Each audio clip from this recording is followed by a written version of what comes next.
Bonjour à tous, cette vidéo est adressée à mes élèves de 5e et il s'agit d'un résumé du cours sur l'affirmation de l'État monarchique en France. On se situe donc toujours au Moyen-Âge et nous verrons comment les rois sont parvenus à imposer leur autorité sur le royaume. Déjà, il faut dire que depuis Charlemagne, le pouvoir des rois carolingiens n'a cessé de diminuer face aux grands seigneurs, à ses propres vassaux, qui ont parfois plus de terres que lui. Lorsque Hugues Capet arrive au pouvoir en 987, le domaine royal est extrêmement petit. C'est un roi qui a très peu de pouvoir, Hugues Capet. Comme le montre la carte du royaume de France, les fiefs des autres seigneurs sont bien plus grands que le sien. Et en plus, Hugues Capet a été choisi par les grands seigneurs eux-mêmes, donc il a vraiment très peu d'autorité face à eux. Il va tout de même réussir à fonder une nouvelle dynastie, il va léguer son pouvoir directement à son fils, puis dans la même famille, et cela va durer jusqu'à la Révolution française. Plusieurs rois vont avoir ensuite une importance décisive. D'abord, Philippe Auguste va agrandir le domaine royal par la confiscation des terres d'un de ses vassaux, le roi d'Angleterre Jean sans Terre. Eh bien oui, il y a un petit souci, parce qu'en tant que vassal, Jean est censé rendre hommage au roi de France. Mais ça l'ennuie, il n'a pas envie. Après tout, il est roi d'Angleterre. Très rapidement, les deux souverains vont rentrer en guerre. Sur cette carte, vous pouvez voir les possessions de Jean sans Terre. Cela comprend une très grande partie du royaume de France. Et donc pour le roi Philippe Auguste, il est essentiel de reprendre le contrôle de ces territoires. Cela va provoquer un conflit et Philippe Auguste va également imposer son autorité après la bataille de Bouvines qu'il remporte face à Jean sans Terre et ses alliés en 1214.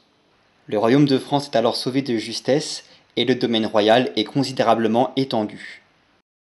Louis IX, qui est plus connu sous le nom de Saint Louis, était un très grand roi. Non seulement il est connu pour quelques succès pendant les croisades, mais en plus, son règne va marquer une grande période de stabilité pour le royaume de France. Il va renforcer l'administration du roi, et il va notamment imposer qu'il n'y ait qu'une seule monnaie. Parce que oui, avant, il y avait plusieurs monnaies pour le royaume de France. Chaque ville pouvait battre sa propre monnaie. Il va aussi faire appliquer sa loi dans toutes les seigneuries. La justice du roi s'exerce partout à la place de la justice des seigneurs. Mais le royaume de France va être à nouveau menacé de disparition. Entre 1337 et 1453, c'est ce qu'on appelle la guerre de 100 ans. Le roi de France et le roi d'Angleterre s'opposent à nouveau pour une querelle de succession. Le roi d'Angleterre revendique directement le trône de roi de France. Cette guerre de 100 ans, qui dure en fait 116 ans si on fait le calcul, commence par de nombreuses victoires anglaises. L'armée royale est anéantie lors des batailles de Crécy en 1346 et d'Azincourt en 1415. Les archers anglais font des ravages. La situation va un petit peu se renverser sous Charles VII qui, avec l'aide de Jeanne d'Arc, va reprendre des villes très importantes comme Orléans. Charles VII est le roi qui va repousser les Anglais, notamment en s'appuyant sur une armée professionnelle pour la première fois. Un nouvel impôt royal est mis en place pour payer cette armée, professionnelle et permanente, c'est la taille royale.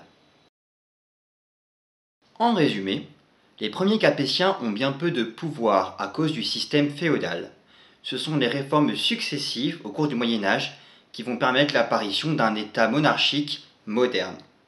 Après la guerre de 100 ans, les frontières du royaume vont encore s'étendre. La France devient alors un des États les plus puissants et les plus stables en Europe.